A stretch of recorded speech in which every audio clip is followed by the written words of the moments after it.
کہ جو اللہ کے قرآن کے مطابق فیصلے نہیں کرتے وہی فاسق ہیں۔ یہ میں نے آپ کو 3 آیات سنائی ہیں، سورہ مائدہ کی 44، 45 اور 47۔ تو یہ جو آیات ہیں، تو قاضی فائز عیسی صاحب محترم، آپ ہمارے بڑے ہیں اور ہم آپ سے کوئی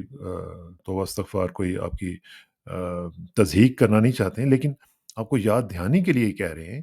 کہ قرآن پاک کی ان آیات کا بھی خیال رکھیں کہ اگر آپ یہ فیصلے نہیں کریں گے تو پھر آپ کیا کریں گے؟ پھر آپ کسی نہ کسی کو تو آپ پکڑیں گے نا، اور وہ جو ہے وہ جب پکڑا جائے گا تو پھر آپ کے لیے مسائل کریٹ ہوں گے، اور اگر آپ پکڑے جائیں گے تو پھر اور بھی مسائل کریٹ ہوں گے۔ تو یہ اس لیے وہ عربی میں کہتے ہیں لا طاعۃ لمخلوق فی معصیۃ الخالق، لا طاعۃ لمخلوق فی معصیۃ الخالق، کہ جو مخلوق کی جو اطاعت جائز نہیں ہے اگر اس میں خالق کی نافرمانی ہوتی ہو۔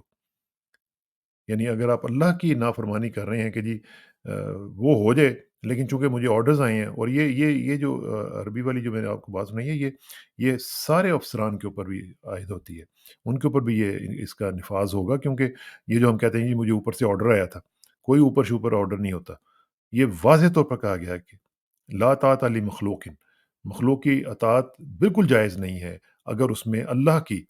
خالق کی جو معصیت ہے وہ ہو رہی ہے، اس کی خلاف ورزی ہو رہی ہو۔ تو یہ چیزیں جو ہیں قاضی فائز عیسی صاحب سے ہماری گزارش ہوگی کہ وہ بھی ذرا خیال رکھیں اور ان کے بارے میں دیکھیں کہ ان کی اور ان کے ساتھ جو باقی جڑے ہوئے عدلیہ کے ادارے ہیں وہ کیا کر رہے ہیں۔ اور ابھی ابھی آپ نے دیکھا چھوٹے چھوٹے لوگ کسی نہ کسی لیول پہ اٹھ رہے ہیں۔ ابھی آپ بابر ستار صاحب کو دیکھیں، میں ایم ریئلی امپریسڈ، اور بابر ستار صاحب نے چاہے جس طرح بھی ہوا ہے انہوں نے کم از کم کھڑے ہونے کا ثبوت دیا ہے۔ کیا ہو گیا ان کے ساتھ؟ اٹھا کے لے گئے ان کو، کیا ہو گیا ان کے ساتھ؟ ان کی نوکری چلی جائے گی؟ لیکن آپ کو رزق جو ہے وہ اللہ تعالیٰ کے اوپر اگر یقین ہے تو رزق آپ کا چلتا رہتا ہے اور وہ اسے آپ کو اچھا متبادل دیتا ہے، لیکن آپ کو اپنے اصولوں کے اوپر کھڑا ہونا چاہیے۔ اور آپ تو قاضی فائز عیسی صاحب، آپ تو اصولوں کے اوپر باتیں کرتے رہے ہیں اور اصولوں کے اوپر آپ اپنے موقف کے اوپر کھڑے ہوتے رہیں، تو اس لیے اس کے اوپر بھی آپ کو کھڑے ہونا چاہیے۔ اچھا جی، ایک اور چیز جو ہے وہ بڑی امپورٹنٹ ہے، وہ میں آپ کو سناتا ہوں۔ بڑا امپورٹنٹ یہ سلسلہ ہوا ہے کہ آ، جو کینیڈین پارلیمنٹ ہے اس میں آ، پاکستان کے متعلق بات ہوئی ہے، اور بڑی ہی زبردست طریقے سے ہوئی ہے، اور یہ بڑا امپورٹنٹ ہے کیونکہ ہمارے لوگوں کو یہ سمجھنا چاہیے کہ انٹرنیشنل لیول پہ ہماری ان ہیومن رائٹس ویولیشنز کی وجہ سے کیا بدنامی ہو رہی ہے۔ تو یہ ذرا سنیے گا، پھر میں اس کے اوپر تھوڑی سی بات کرتا ہوں۔ I'm Dictator Regina Wascana. Thank you, Speaker, and congratulations on your new role. I'm pleased to have the opportunity to present e-petition 4547 to the House of Commons.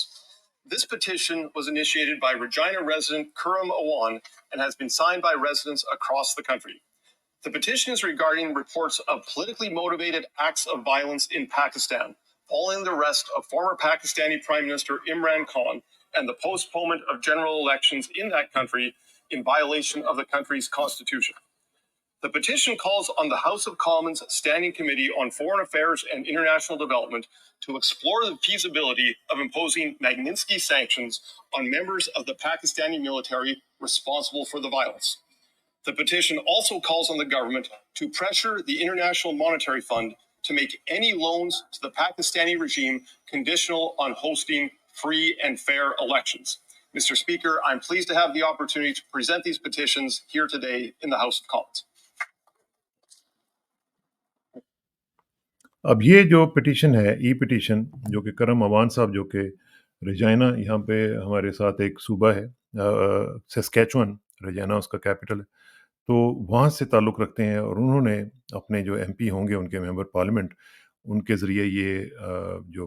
Petition ہے وہ دائر کروائی ہے کینیڈین پارلیمنٹ میں، اور یہ کہا جا رہا ہے کہ جی جو پاکستان کی جو اس وقت رجیم ہے، جو ان کے حالات ہیں، اس کی وجہ سے آئی ایم ایف جو ہے اس کے اوپر زور دیا جائے کہ وہاں پہ ایک تو یہ کہ الیکشنز کروائے جائیں، اور دوسرا اس رجیم کو کسی قسم کی امداد وغیرہ جو ہے وہ نہ دی جائے۔ اب یہ اگرچہ یہ امداد جو ہے اس کا نقصان یہ ہو سکتا ہے کیونکہ یہ پاکستان کو ملتی ہے نا امداد، تو اس میں تو عام لوگ بھی جو ہیں وہ سفر کریں گے، لیکن ظاہر ہے کہ یہ جو ایک انٹرنیشنل لیول پہ بدنامی ہو رہی ہے اور انہی حرکتوں کی وجہ سے ہو رہی ہے جو کہ ہم کر رہے ہیں، اور جس طریقے سے خواتین کے ساتھ اور لوگوں کے ساتھ اور عمران خان کے ساتھ جو سب کچھ ہو رہا ہے، اس کا جو ری ایکشن ہے وہ اب انٹرنیشنل لیول پہ آنا شروع ہو چکا ہے۔ تو یہ میری گزارش ہوگی جو بھی کارپردازان حکومت ہیں، جو حکومت کے پیچھے ہیں، جو ان کے ہینڈلرز ہیں، کہ وہ یہ ان چیزوں کا بھی ذرا خیال رکھیں کہ وہ کیا کر رہے ہیں اور کیا اس کے رزلٹس آ رہے ہیں۔ خاص طور پہ یہ جو پچھلے دنوں میں کینیڈا میں واقعہ ہوا ہے سکھوں کے حوالے سے، اور انڈیا اور کینیڈا کی ایک زبردست ٹینشن چل رہی ہے، اور اب امریکہ نے بھی ان کو کہہ دیا کہ ہم آپ کے ساتھ سفارتی تعلقات انڈیا کے ساتھ ان کو ڈاؤن گریڈ کر رہے ہیں۔ تو یہ اس طرح کی جو چیزیں ہیں، یہ پاکستان کے متعلق بھی یہاں پہ جب باتیں ہوتی ہیں کہ جی ہم نے ایک لسٹ جاری کر دی ہے اور اتنے لوگوں کو اس میں شامل کر دیا ہے اور ان کے خلاف ایکشن لیا جائے گا، تو یہ جو ٹرانس نیشنل ڈپریشن جو ہے، اس کے اوپر جو ایک لیجسلیشن امریکہ میں ہو رہی ہے اور دنیا میں اس کے اوپر کنسرن موجود ہے، تو اس کے بارے میں بھی ذرا تھوڑا سا آپ کو خیال رکھنا چاہیے کہ یہ آ، کیا بدنامی کا باعث بن رہی ہے ہمارے لیے۔ تو ایک اور چیز جی میں ذرا تھوڑا سا اس میں بھی آپ کو تھوڑا سا بتاؤں کہ اسی حوالے سے یہ جو ہیومن رائٹس کی سچویشن ہے، یہ میں آپ کو بتاتا ہوں کہ یہ ایک ڈان کا آج کا ایڈیٹوریل ہے۔ ڈان نے اس کے اوپر فائنلی کوئی پوزیشن لی ہے، اور وچ is good, which is welcome, اور ہم لوگ اس کو ویلکم ہی کہہ سکتے ہیں کیونکہ ایک اچھا ایڈیٹوریل ڈان نے لکھا ہے، اور یہ میں آپ کے سامنے پیش کرتا ہوں تھوڑا سا اس کا جسٹ آپ کو بتاتا ہوں کہ وہ کہہ رہے ہیں کہ the blight of enforce disappearances, اس کا نام انہوں نے رکھا ہے، عنوان ہے نیشنل شیم، یہ قومی شرم کا مقام ہے کہ یہ انہوں نے لکھا ہے کہ the blight of enforced disappearances has become almost normalized in our society,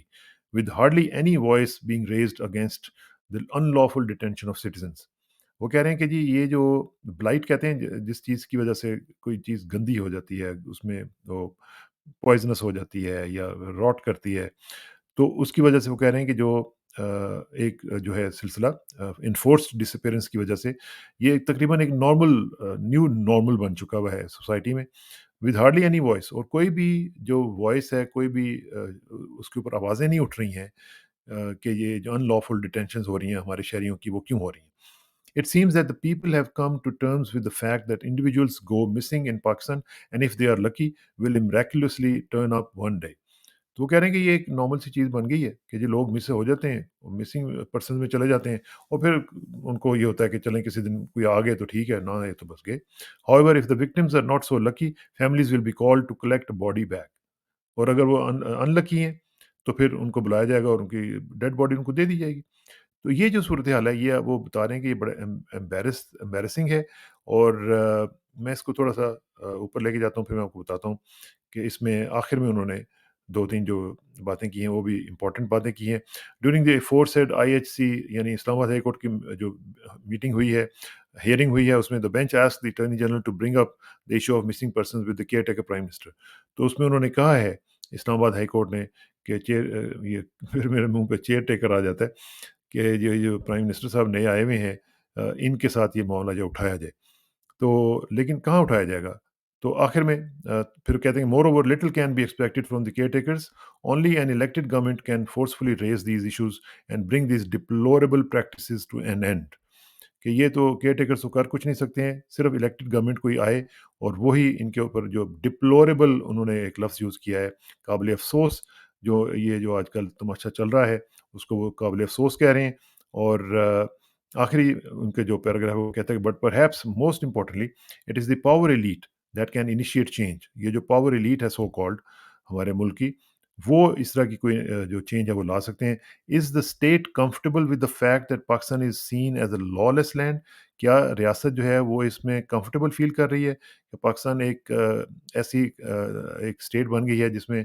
کوئی لا نہیں ہے، لا لیس ہے، ویئر پیپل ڈس اپیئر، جہاں پہ لوگ جو ہیں وہ ڈس اپیئر ہو جاتے ہیں، اینڈ آر آربیٹریرلی پنشڈ، اور پھر ان کو ایک سزا کے طور پر ان کو رکھا جاتا ہے وہاں پہ۔ تو یہ میں آپ کے ساتھ ذرا شیئر کرنا چاہ رہا تھا، اور اسی میں جو بیسک میسج ہے وہ یہی ہے کہ ان چیزوں کا کنٹرول کیا جائے۔ ایک میں نے ای میل بھی آپ کے ساتھ شیئر کرنی تھی رائن گریم کی، جو کہ انٹرسیپٹ کے ہیں، جس میں انہوں نے مجھے ایک ای میل میں لکھا ہے کہ ہم یہ جو انٹرسیپٹ نے سٹوریز کی تھیں، میں ابھی ٹائم چونکہ نہیں ہے تو میں آپ کو پڑھ کے نہیں سناتا، لیکن یہ ہے کہ اس کا کرکس اور اس کی جسٹ یہ ہے کہ انہوں نے کہا ہے کہ ہم جو پاکستان کی جو سچویشن ہے، جو ڈیولپمنٹس ہو رہی ہیں، اس کو مائنیوٹلی آبزرو کر رہے ہیں، اور اس کے اوپر ہم مزید سٹوریز کرتے رہیں گے۔ باقی جو امریکن میڈیا ہے اس کے اوپر خاموش ہے، لیکن ہم خاموش نہیں رہیں گے۔ تو یہ جو صورتحال ہے اس کے اوپر ہمیں نظر رکھنی پڑے گی، دیکھتے رہیں گے کہ کیا کیا چیزیں ڈیولپ ہو رہی ہیں، اور آپ کے ساتھ شیئر کرتے رہیں گے۔ اور آخر میں دعا کہ میری عزت کے لیے کافی ہے کہ میں تیرا ہی بندہ ہوں، اور میرے فخر کے لیے کافی ہے کہ تو ہی میرا پروردگار ہے۔ تو بالکل اسی طرح جس طرح میں چاہتا ہوں، مجھے بھی اسی طرح بنا دے جس طرح تو چاہتا ہے۔ سپردم بتمائے خیش رہو، تو دانی حساب ہے کم و بیش رہو۔ جس کسانوں کو کل تک کے لیے اجازت دیجیے، کل ملاقات ہو انشاءاللہ۔ اللہ حافظ۔